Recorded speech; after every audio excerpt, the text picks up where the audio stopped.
ઉંમરમાં એક 33 વર્ષની ઉંમરમાં 33 વર્ષની ઉંમરે તો દેહ છોડી દીધો હતો.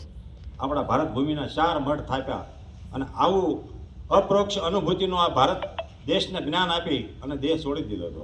હવે આવો મેઘાવી પુરુષ બીજો કોણ હોય કયો? હવે આ ગુરુનું આપણે મહાવાક્ય આ છે કે ગુરુ કોને કહેવા? તો કે ગુરુ એટલે વ્યાપક, મોટું. ગુરુ એટલે મોટું. આ મોટું એટલે શબ્દથી કહેવું પડે છે, એનું કોઈ ઉપમા નથી. કારણ કે અરૂપ છતાં રૂપ અનુપમ દર્શ્ય હોય તે દેખે. કોણ દેખે એને? અરૂપ છે પણ છતાંય રૂપ એનું અનુપમ છે. હવે રૂપ અનુપમ કેમ કીધું? એની કોઈ ઉપમા નથી આપી કે તમે ગુરુનું કયું નામ આપો કયો? ગુરુ વગરની કોઈ જગ્યા ખાલી નથી, એનું કયા નામે પોકારો? પણ છતાં એ અનુભવમાં આવે એવું છે, અનુભૂતિમાં આવે એવું છે. એ તત્વ પૂરેપૂરું જ્યારે પોતાની અનુભૂતિમાં આવી જાય ત્યારે એ અનુભૂતિ એ મૌન અવસ્થા છે. શું છે? મૌન.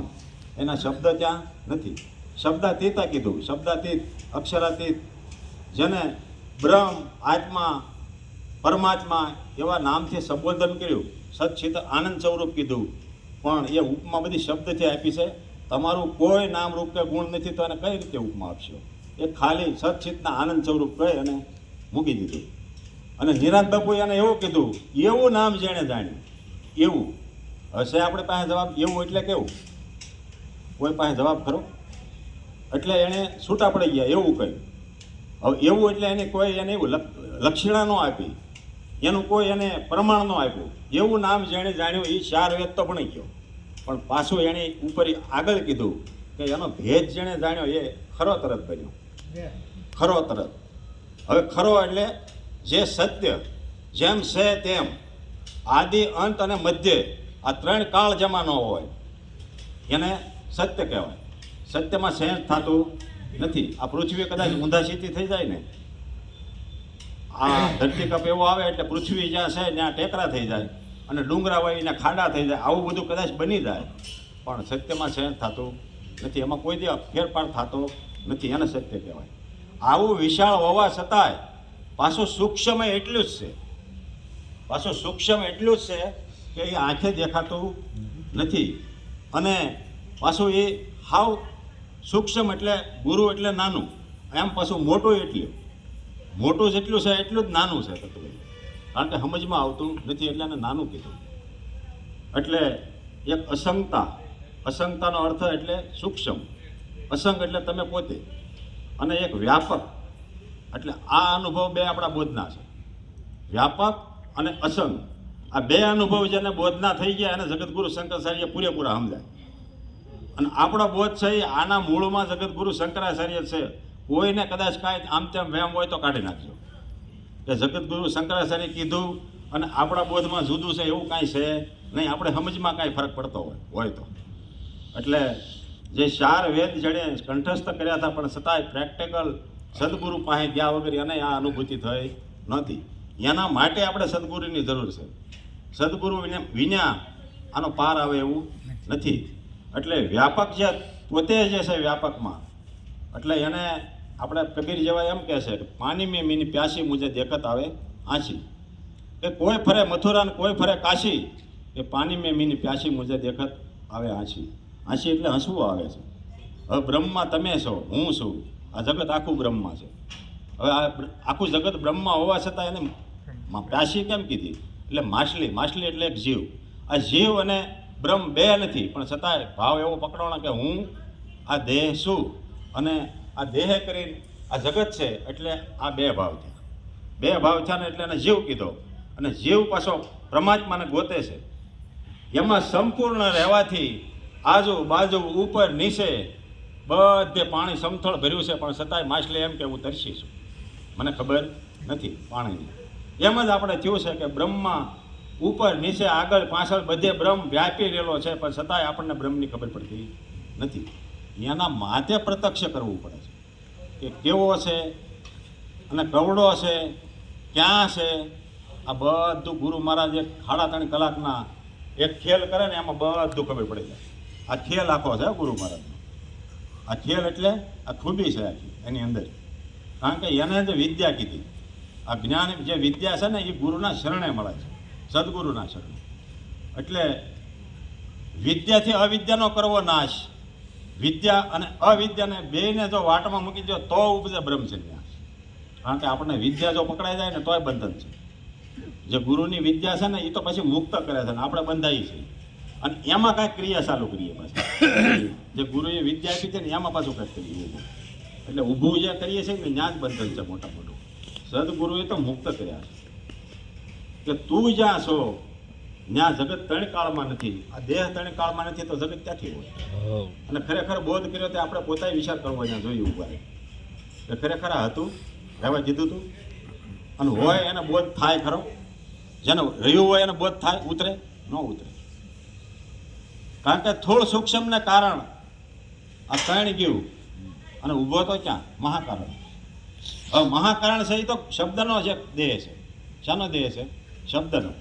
અને શબ્દના દેહ લાવીને ગુરુએ શબ્દ આવીને જ બોધ કરતા હતા. એટલે ત્યાં આપણે જુનાગઢના નરસિંહ મહેતા એવું કહે છે કે બ્રહ્મ લટકા કરે બ્રહ્મારી કોન્યારે લટકું કર્યા. અને ગુરુ તો વ્યાપક છે તો ગુરુને સામે બીજું દેખાય? ગુરુ જ બ્રહ્મ છે તો ગુરુને શું દેખાય?